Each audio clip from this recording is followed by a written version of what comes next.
دولت عباسیہ کا وہ تاجدار مامون الرشید جس نے شیروان کے عدل اور حاتم کی سخاوت کو دنیا کے دل سے فراموش کر دیا۔ سلطنت بغداد پر جلوہ افروز لیے شہزادہ عباس مامون الرشید کا بڑا لڑکا طائفۃ النمل کے قریب شکار میں مصروف ہے۔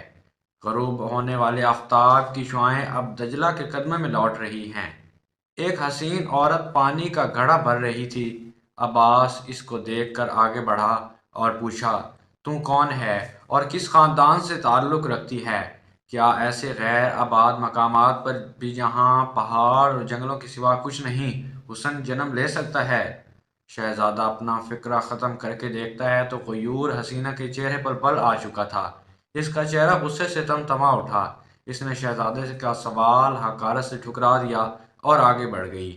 باپ کی عظیم الشان حکومت کا جن عباس کے سر پر سوار تھا، حکم دیا اس مغرور عورت کا حسب و نسب معلوم کرو اور میری طرف سے نکاح کا پیغام دے دو۔ نوکر چاکر اس عورت کے پیچھے روانہ ہوئے۔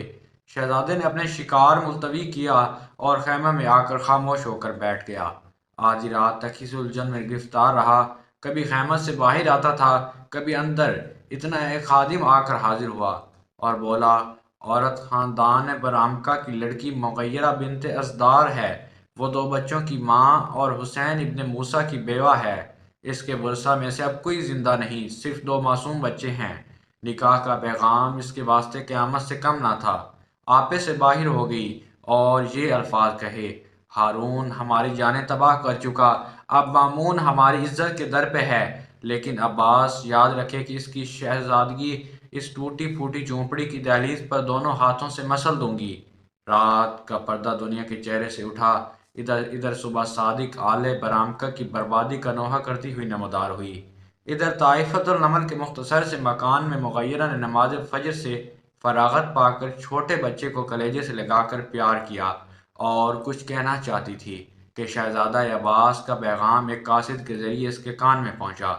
شہزادہ عباس کا غصہ تیری جان اور مال خاک میں ملا دے گا۔ یہ مکان ضبط کیا جاتا ہے اور تجھ کے 2 گھنٹے کی اجازت ہے، یہ مکان خالی کر دے۔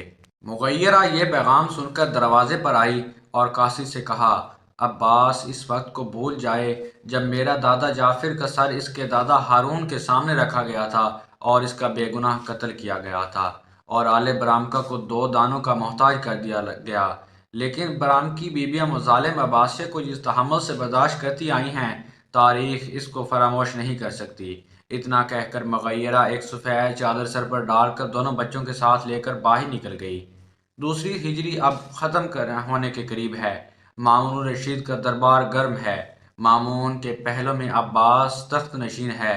امراء وزراء خاموش بیٹھے ہیں کہ مظلوم مغیرہ جس کا چہرہ 14ویں رات کو شرماتا تھا لیکن اب ضعیفی کے آثار نمودار ہو رہے تھے، دربار شاہی میں حاضر ہوئی اور کہا، ایک بیوہ کا مکان اس لیے کہ وہ اپنی عصمت کی محافظ تھی، سلطنت عباسیہ کو مبارک ہو، لیکن مامون الرشید ایک دن اس بادشاہ کو بھی منہ دکھانا ہے جس کی سلطنت کبھی فنا نہ ہوگی۔ ایک ظالم کے تیرے پاس فریاد لائی ہوں، انصاف کروا دے۔ تمام درباری عورت کا منہ تکنے لگے، مگر کسی کی اتنی ہمت نہ تھی کہ بادشاہ کی موجودگی میں اس سے بات کر سکتا۔ مامون الرشید نے عورت سے کہا کہ اس ظالم کا نام بتا کہ وہ کون ہے۔ عورت ہنسی اور کہا، شہزادہ عباس جو تخت شاہی پر آپ کے برابر بیٹھا ہے۔ آج مسلمان دنیا بھر کے ایوب کا مخزن ہو جائیں مگر یہ مردہ قوم کبھی بھی زندہ نہیں ہو سکتی۔ مامون کا چہرہ اتنا سنتے ہی غصے سے سرخ ہو گیا۔ اس نے چوبدار کو حکم دیا کہ عباس کو اس عورت کے برابر کھڑا کر دیے تاکہ مدعی اور مدعا علیہ میں کوئی امتیاز نہ رہے۔ شہزادہ عباس خاموش تھا اور ہر سوال کے جواب میں رک رک کر ایک آدھ بات کہہ دیتا تھا۔ مغیرہ دھڑلے سے اپنی داستان مصیبت بیان کر رہی تھی۔ اس کے چہرے سے عصمت کا خون ٹپک رہا تھا، یہاں تک کہ اس کی زبان سے یہ لفظ نکلے، عباس، یہ صحیح ہے کہ تم مامون الرشید کا لڑکا اور سلطنت کا مالک ہے، لیکن یہ ہاتھ منتظر تھے اس وقت کے کہ اگر تم اپنی دھن میں آگے بڑھ کر قریب پہنچتا تو تیری گردن خاک میں ملا دیتے۔ آل برامکا کی دولت عباسی نے پامال کر دی، مگر ہماری عصمت وہ دولت ہے کہ ہم عباسی سلطنت کو اس پر سے قربان کر دیں۔ وزرائے سلطنت مغیرہ کی جرات پر متعجب ہوئے اور کہا کہ آداب شاہی کے خلاف ہے، ادب سے گفتگو کرو۔ مامون نے کہا کہ اس کو مت روکو، یہ حق رکھتی ہے کہ جو کچھ اس کے منہ میں آئے کہے۔ یہ صرف اس کی صداقت ہے جس نے اس کی زبان کو تیز اور اس کے حوصلے کو بلند کر دیا ہے، اور عباس کی کمزوری ہے جس نے اس کو گونگا بنا دیا ہے۔ اس وقت 5 تھیلیاں شرفیوں سے بھری ہوئیں اپنے ہاتھ سے لے کر مامون رشید نے مغیرہ کے قدمے پر ڈال دیں، اور نہ صرف اس کا مکان واپس کیا بلکہ ایک جلیل شان محل قصر عباس میں مغیرہ کو عطا فرما کر درخواست کی کہ وہ شہزادے کا قصور معاف کر